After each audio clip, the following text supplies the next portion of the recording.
début des années 1930, le New Jersey est un État divisé en de nombreuses factions du crime organisé, chacune luttant pour la domination du territoire. Les principaux combattants dans l'État sont Stefano Badami, le chef de la mafia d'Elizabeth, et Gaspari D'Amico, le chef de la mafia de New York. Après la brutale guerre de Castellamarese de 1931, Badami, qui était du côté des vainqueurs, devint le plus grand parrain du crime de l'État. Cependant, il fut évincé par une série d'attaques contre son administration, qui laissèrent finalement son sous-chef et de nombreux de ses proches associés morts.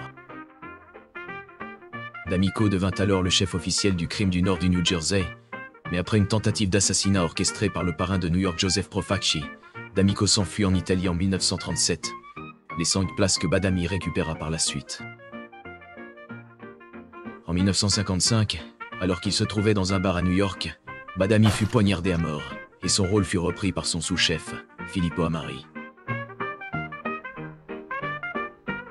Moins de 2 ans plus tard, Amari fut une mutinerie croissante contre lui, et son rôle fut repris par Nick Delmore. Delmore a uni les factions de l'organisation et a établi leur nom dans l'État, devenant une véritable force régionale légitime.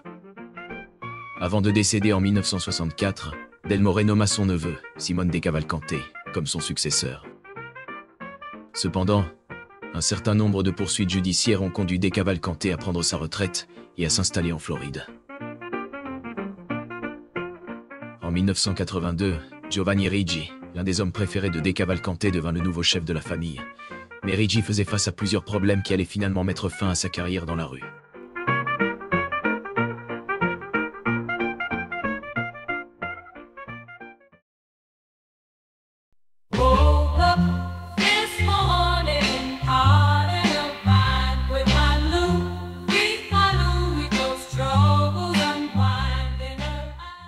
Nous sommes le 16 octobre 1989. Le chef de la famille De Cavalcante, John Ricci, est devenu le principal sujet d'une série d'inculpations fédérales concernant l'extorsion dans les syndicats de construction dans le nord du New Jersey. Lui, ses fils, son sous-chef Girolamo Palermo et le soldat de la famille Salvatore Timpani sont tous accusés de contrôler le local 394. Et le 20 juillet 1990, Ricci et Timpani furent condamnés pour extorsion. Palermo fut acquitté, tandis que le chef de la famille écopa de 15 ans de prison. Incapable de contrôler directement la famille lui-même, une nouvelle mutinerie commença à se former entre les factions de New York et d'Elizabeth au sein de l'organisation. Un conflit qui allait entraîner des effusions de sang. Après son incarcération, Ricci mit en place un nouveau comité de direction pour gérer l'organisation. Vastola, qui faisait face à ses propres accusations, devint le parrain par intérim de la famille. À ce moment-là, il était suffisamment haut dans la hiérarchie organisationnelle et gérait essentiellement les activités criminelles quotidiennes. Donc sa nomination avait du sens. Peu après, cependant, il reçut une lourde peine pour extorsion de 10 ans et disparut des radars. Il était en fait préférable qu'il ait quitté la scène, car à son insu, le parrain de la famille Gambino de New York, John Gotti, et son bras droit Sammy Gravano avaient planifié le meurtre de Vastola avec le capot de Jersey John D'Amato.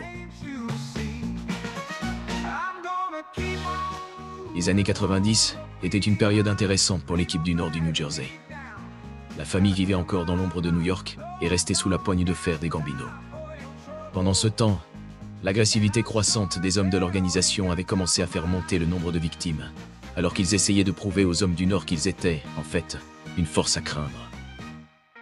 Après l'incarcération de Ricci, une période de chaos violent s'abattit dans les rues du nord du New Jersey. D'Amato était l'un des nombreux hommes de la famille qui conspiraient pour assassiner ceux au-dessus de lui pour les Gambino. Et lorsque Vastola partit, Ricci fit de D'Amato son nouveau parrain par intérim.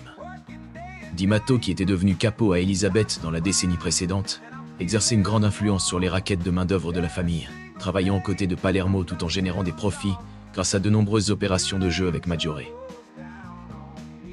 Lorsque D'Amato devint parrain, il devint cependant de plus en plus clair où se trouvaient ses loyautés.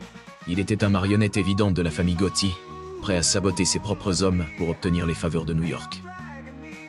Aussi inquiète que soit la mafia du New Jersey concernant sa place dans la hiérarchie mafieuse, cela était de trop dans une mutinerie qui commença à se former discrètement contre les États-Unis. Les premiers signes du sabotage de D'Amato se manifestèrent en 1991, lorsque Louis Larasso, l'un des hommes administratifs d'origine de la famille, disparut. D'Amato commença à craindre que l'Arasso ne devienne un rival potentiel, dans la mesure où le sous-chef rétrogradé planifiait de retourner Charles Maggiore contre lui. En conséquence, il devait disparaître. Le 11 novembre 1991, l'Arasso est allé faire des courses avec sa femme. Et après leur sortie, le couple s'est rendu chez leur fille pour dîner. Juste après le repas, l'Arasso s'est levé et a dit qu'il devait aller quelque part. Il n'a cependant jamais précisé où, mais il est monté dans la voiture de sa femme et est parti en trombe. Depuis ce jour, on ne l'a plus revu.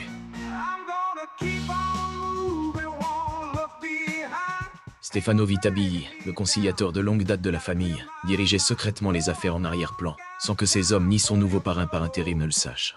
Il faisait partie du complot contre la vie de l'Arasso et souhaitait contrôler discrètement l'organisation sans que cela ne soit connu du public.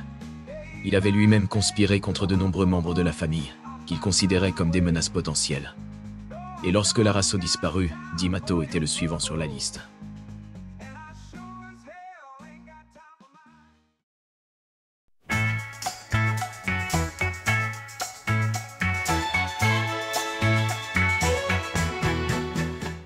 Nous sommes fin 1991. La famille des Cavalcante est actuellement en proie à un conflit et à une violence intense.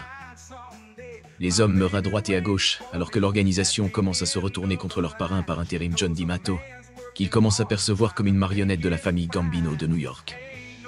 Pendant ce temps, Vitabelli continue de gérer les affaires en coulisses. Un jour, Anthony Rotondo était avec la petite amie de D'Amato, avec qui il entretenait lui-même une relation active. Elle venait de sortir d'une violente dispute avec son homme, l'une des nombreuses, et, dans un accès de colère, révéla à Rotondo une information compromettante. D'Amato, son patron, était homosexuel.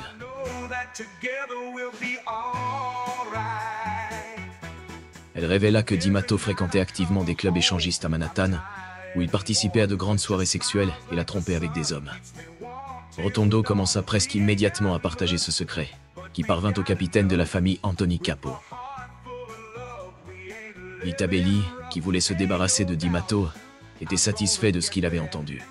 Il savait que cela pourrait servir de justification parfaite pour le meurtre potentiel de D'Amato, car dans d'autres circonstances, John Gotti n'aurait jamais accepté cela.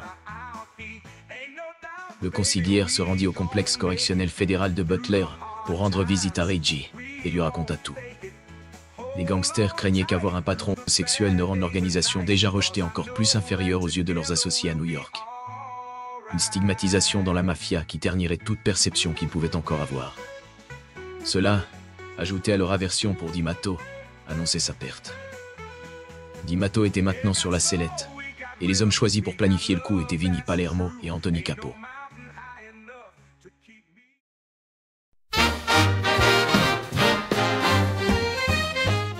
Nous sommes le 4 juin 1944. Vinnie Palermo est né dans une famille italo-américaine et a grandi à Brooklyn, New York. Dans sa jeunesse, Palermo devint enfant de chœur dans son église locale. Mais en 1960, à l'âge de 16 ans, il perdit son père. Sa mère souffrait d'asthme sévère, ce qui lui rendait difficile de quitter la maison. Et c'est ainsi que Palermo trouva un emploi au Fulton Fish Market de New York. Cela lui valut plus tard le surnom de Vinnie Ocean, sous lequel les autres gangsters se référaient à lui. En 1965, Vinnie Palermo, alors âgé de 21 ans, épousa une membre de la famille de Nick Del More, décédée un an auparavant, en se mariant avec la nièce de Simone De Cavalcante. De Cavalcante appréciait beaucoup Palermo, et en conséquence, commença à l'emmener au magasin de plomberie de Kenilworth, où il fit la connaissance de nombreux gangsters de la famille. Et il commença à diriger un racket d'usure lucratif avec le capot de la famille Gambino. C'était un homme impitoyable, qui aurait eu un œil aiguisé pour repérer les faiblesses et les peurs des autres, et en présence d'autres gangsters, il parlait très peu. En se tenant à l'écart des clubs sociaux des gangs et en ne disant jamais rien de compromettant, Palermo n'a été arrêté qu'une seule fois au cours de sa carrière, pour avoir volé des crevettes au marché où il travaillait. Et en 1977, Palermo a été intronisé. Cependant, il finit par divorcer de sa première femme et se remarier, tout en continuant à montrer de l'affection pour sa première famille. Dans les années 1980, Palermo était devenu un homme riche. Il possédait un grand manoir au bord de l'eau à Niland Park. Bien sûr, ses revenus étaient illégaux, et Palermo avait besoin d'un moyen de légitimer son argent, ce qui l'a conduit à Wiggles. Wiggles était un club de striptease populaire sur Queens Boulevard que le gangster utilisait comme source de revenus légitimes.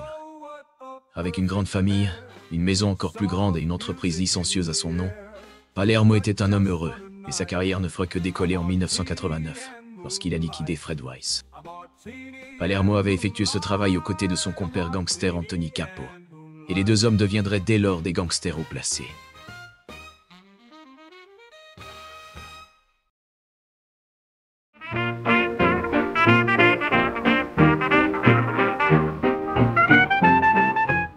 C'est 1959. Anthony Capo est né dans une famille italienne à Staten Island, New York. Après avoir obtenu son diplôme d'études secondaires, Capo commence à étudier pour devenir un travailleur certifié en désamiantage. Cependant, il ne s'intéresse pas beaucoup à ses cours et va même jusqu'à faire passer son examen final par l'opérateur de l'école.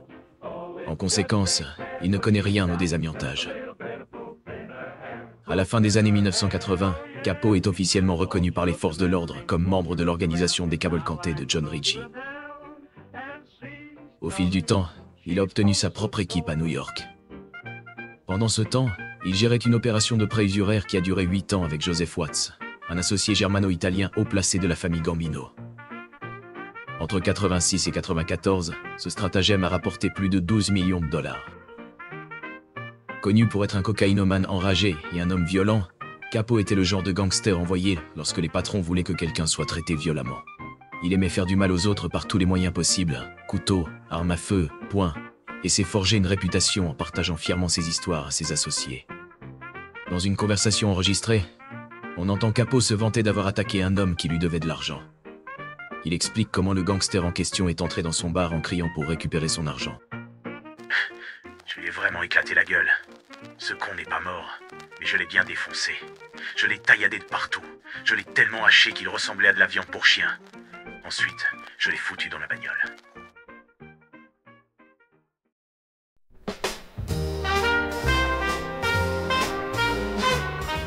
Nous sommes maintenant en janvier 1992. Les hauts dirigeants de la famille des Cavalcantes planifient secrètement d'éliminer et de remplacer leur boss, John D'Amato. Une combinaison de raisons incluant sa loyauté envers New York, plutôt que le New Jersey et sa déviance sexuelle, les a menés à un point de non-retour. Depuis les débuts de la Cosa Nostra américaine établie, la loi concernant l'élimination d'un boss a toujours été d'approcher la commission et d'obtenir l'approbation de chaque boss du panel.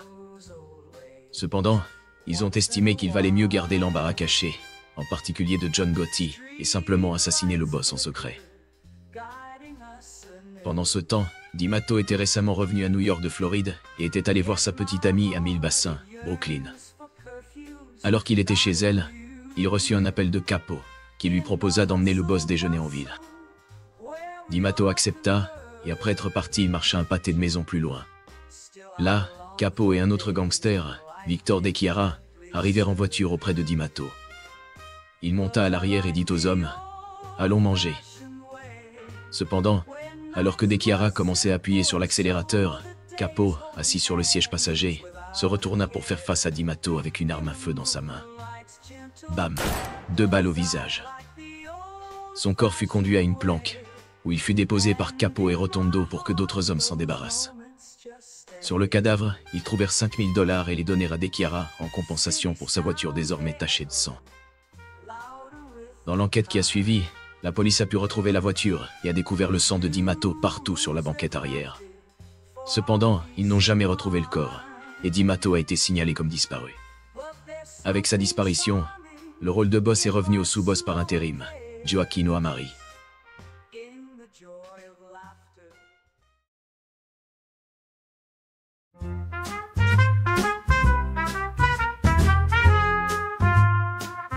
Gioacchino Amari est né le 14 mars 1945 à Ribera, en Sicile. Il devient mafioso très tôt, mais à un moment de sa vie, Amari assassine un policier à Corleone. À cette époque, Corleone était contrôlé par Michele Navarra, un chef mafieux impitoyable qui avait accédé au sommet après avoir pris le contrôle de la ville.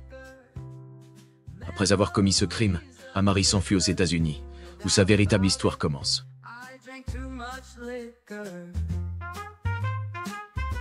Avec le temps et une réputation précieuse en main, Amari deviendra un capitaine au sein de la famille des Cavalcantes, et il s'établit comme un membre intimidant et très lucratif de l'organisation. Lorsque John D'Amato a pris le contrôle, Amari s'est beaucoup rapproché de Stefano Vitabelli, qui, comme mentionné précédemment, dirigeait essentiellement les choses en coulisses. Bien que D'Amato ait été celui qui a promu Amari au poste de sous-boss par intérim après le meurtre de Larasso, son association avec Vitabelli lui permettrait de conserver sa position après le meurtre subséquent de D'Amato. Sous D'Amato, Amari a gagné plus d'argent que jamais auparavant. Il gérait essentiellement tous les rackets de la construction sous l'organisation et est devenu consultant pour le local 394, le syndicat contrôlé par la mafia dans la région. Cependant, lorsqu'Anthony Rotondo a révélé le passe-temps secret de D'Amato aux autres gangsters, ce sont Amari et Vitabelli qui ont demandé son meurtre et ont mis en place le plan. Bien sûr, c'était un complot concocté à travers toute l'organisation, avec la participation de nombreux gangsters, comme le criminel de Wall Street, Philippe Abramo. Lorsque tout fut terminé et que la fumée des coups de feu s'était dissipée, il a été décidé qu'Amari deviendrait le nouveau boss de la famille. Amari et Vitabelli travaillaient désormais ensemble pour diriger l'organisation vers la nouvelle décennie. À un certain moment au milieu des années 90, un conflit est apparu entre Amari et deux des familles de New York, les Gambino et les Colombo. À ce moment-là, l'organisation Colombo se remettait de sa brutale troisième guerre civile, avec son boss en prison à vie.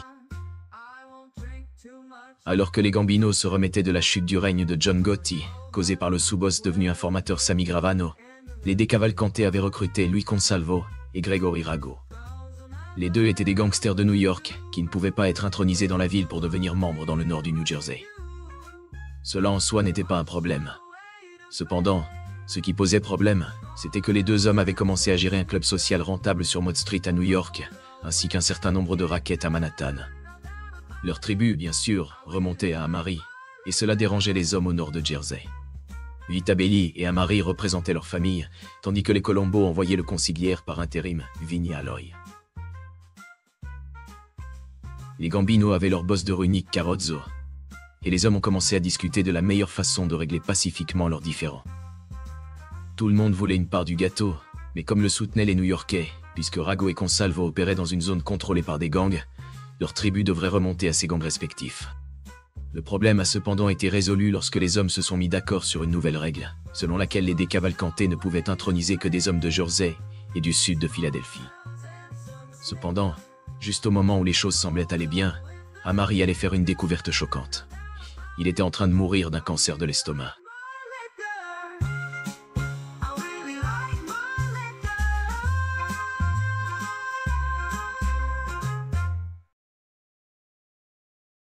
As the soup light on a cold and gray Chicago morning.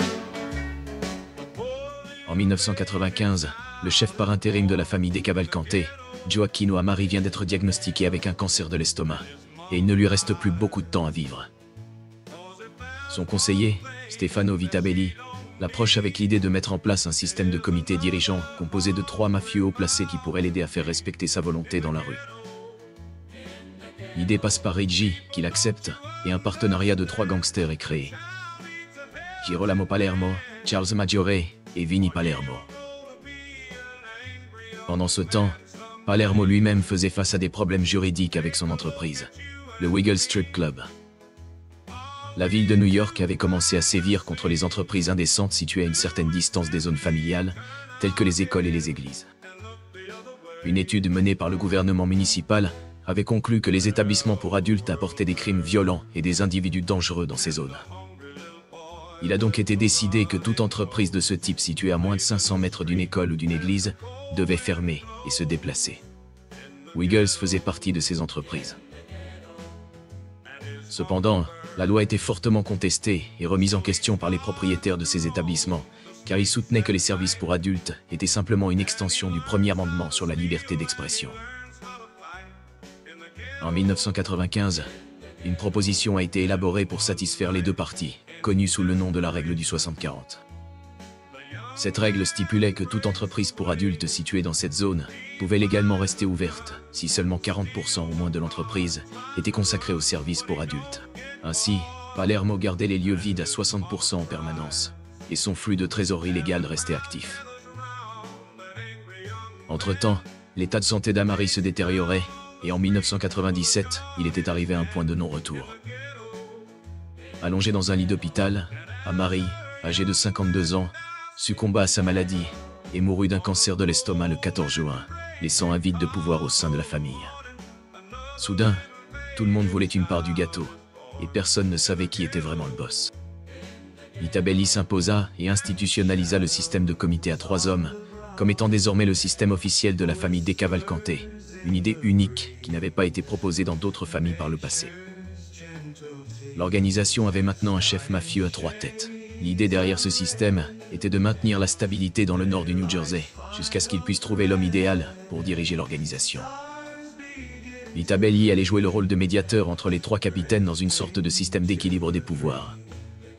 C'était censé être une alternative civile, mais bien sûr, comme on pouvait s'y attendre, ce ne fut pas le cas. Dans cette période, la scène du crime organisé sur la côte Est avait radicalement changé. La famille patriarcat de Boston et du Rhode Island était devenue victime de nombreux procès rico-agressifs suite à leur guerre civile au début des années 90. Et ils étaient plus petits et plus fauchés que jamais. Pendant ce temps, les gars de New York assistaient à leur propre chute qui avait commencé au début des années 90, alors que des hommes se faisaient arrêter à tour de bras. Ils n'étaient plus capables d'exercer leur pouvoir sur les organisations régionales comme ils le pouvaient autrefois. Mais les Decavalcante du Nord ne souffraient pas autant, ce qui leur donnait une confiance nouvelle qu'ils n'avaient jamais eue auparavant. L'équipe du New Jersey avait toujours été considérée comme l'ombre de New York, rien de plus que leurs anciens cousins du Sud. Des décennies d'insécurité résultant de cela avaient conduit à une vague de violence. Mais avec New York essayant de faire profil bas, les Decavalcante avaient trouvé une opportunité de s'affirmer et de s'élever. Ils avaient des intérêts dans de nombreux rackets et étaient bien connus dans leur communauté. Alors que d'autres criminels dans le pays luttaient avec leurs hypothèques et leurs paiements de dettes, et que la plupart des familles régionales comme celle de Denver et de Saint-Louis avaient été essentiellement anéanties, la mafia du Jersey engrangeait des millions. Ils s'en sortaient bien. Du moins, jusqu'au 14 janvier 1998.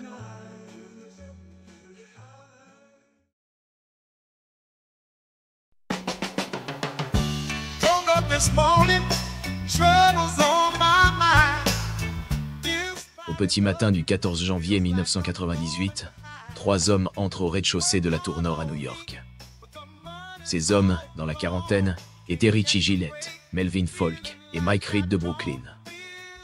Alors qu'ils passaient devant la foule d'employés arrivant pour leur premier quart de travail, les 3 criminels secrètement armés de pistolets sont entrés dans l'ascenseur et sont montés au 11e étage. Là, ils ont patiemment attendu devant le bureau de change de la Bank of America. Pendant ce temps, à l'extérieur, un camion blindé Brinks arrive à l'entrée de la tour et s'arrête.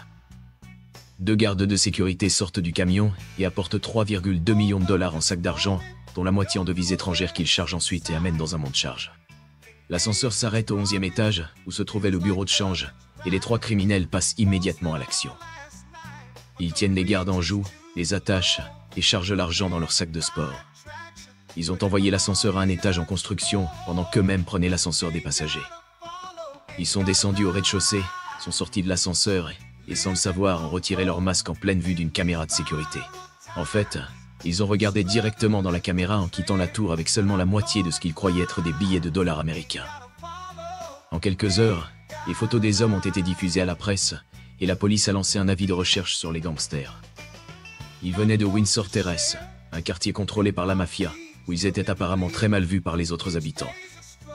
Avec une énorme récompense de 25 000 dollars pour les dénoncer pour rendre l'offre plus alléchante, il n'a pas fallu longtemps avant que les officiers ne rattrapent les hommes. Dans les 2 jours suivant le vol, Falk et Reed ont été arrêtés et mis en détention. Les Gillettes étaient introuvables. Quelques jours après le braquage, un policier fait sa ronde dans un grand train de passagers qui traverse Albuquerque au Nouveau-Mexique. La destination finale du train est en Californie, mais en raison du grand nombre de drogues qui transitaient par les trains à cette époque, un nouveau système de sécurité a été mis en place. L'agent s'approcha de la cabine d'un homme à l'air fatigué et négligé, et il remarqua qu'il avait un sac avec lui, mais rien ne semblait suspect. L'agent continua sa ronde à travers le train alors qu'il s'arrêtait à Albuquerque, avant de se rendre compte qu'il venait de questionner le dernier suspect manquant dans le braquage de la banque. Lorsqu'il retourna en courant à la place de Gillette, l'homme avait déjà disparu, maintenant en fuite au Nouveau-Mexique. Les agents ont commencé à fouiller les rues à la recherche de leur suspect. Cependant, La police a rapidement reçu un appel d'un bar local, où un barman leur dit que Gillette est assis juste en face de lui. Le fugitif, ignorant que la police arrive directement sur son emplacement, se lève et se rend aux toilettes. Les policiers entrent, mais l'homme n'est pas là. Personne ne l'avait vu entrer dans les toilettes, et tout le monde avait donc supposé qu'il avait quitté le bar. Les agents sortent de l'établissement et s'en vont, tandis que Gillette termine son affaire dans les toilettes. Gillette est retourné au motel où il séjournait, tandis que 2 agents se sont positionnés autour du bâtiment. Le premier est resté sur le parking, tandis que l'autre a commencé à interroger le réceptionniste. En sortant de l'établissement, Gillette a passé devant l'agent sans porter ses vêtements de sport habituels. Bien que l'agent à la réception ne l'ait pas immédiatement reconnu, l'agent à l'extérieur a aussitôt plaqué Gillette au sol et l'a menotté. Les agents du FBI ont commencé une enquête plus approfondie sur le braquage et sont arrivés à la conclusion que ces 3 hommes n'avaient pas pu agir seuls et qu'une autre personne était impliquée dans le complot. Cette personne était Ralph Garino, un associé de la famille des Cavalcante.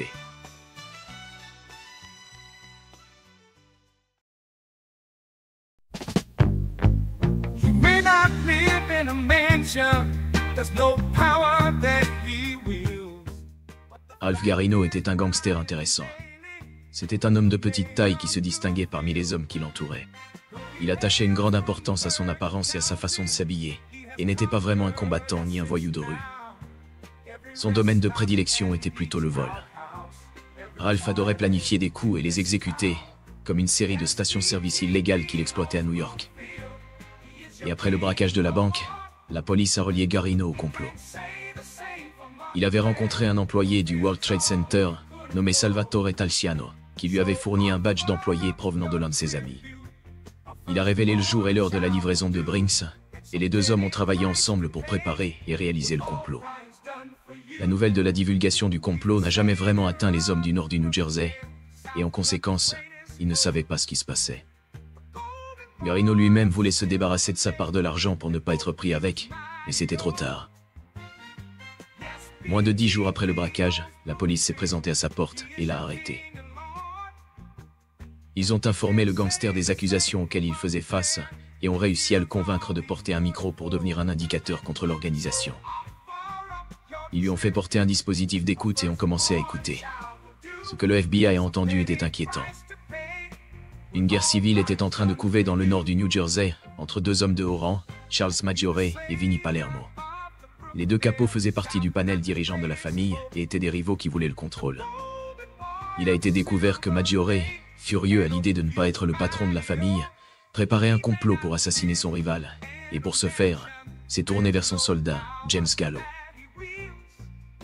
Cependant, Maggiore était un homme avec peu d'amis et beaucoup d'ennemis. Depuis qu'il était devenu patron en 1992, Maggiore avait exercé un contrôle sur ses confrères gangsters en licenciant beaucoup d'entre eux du syndicat qu'il dirigeait. Ainsi, Gallo est allé voir Palermo et a révélé le complot. Palermo a décidé de prendre le temps de frapper le premier, tandis que Gallo faisait durer le complot de Maggiore. Pendant ce temps, Garino continuait à recueillir des informations dans la rue. Les fédéraux lui ont fourni un lot de téléphones secrètement espionnés, qu'il était censé présenter comme des appareils mobiles illégaux et introuvables. Il est allé voir certains des hommes près de Saco Smith Market, une boucherie de Port Elizabeth où les gangsters opéraient, et leur a fourni les appareils. Et l'un des hommes qui a reçu un téléphone était son chauffeur, Joey Masella.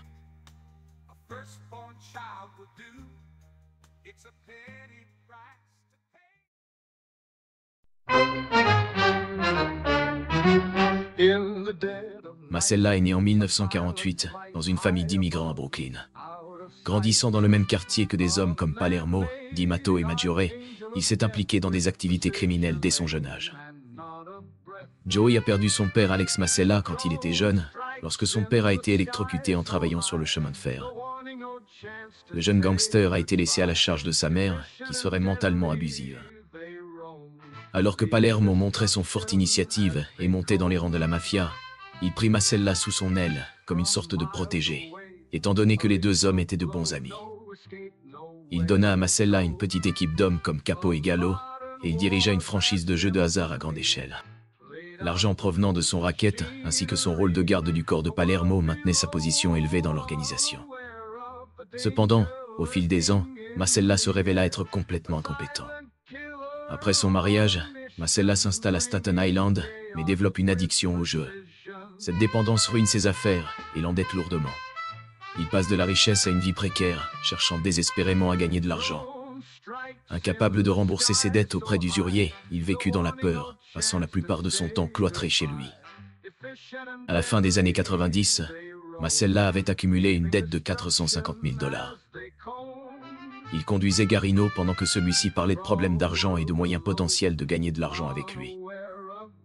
Le FBI écoutait tandis que les deux passaient pratiquement toute la journée à parler affaires, mais Palermo, qui en avait assez du comportement de Marcella, allait lui offrir une nouvelle opportunité qui prendrait la forme d'un certain Charles Maggiore.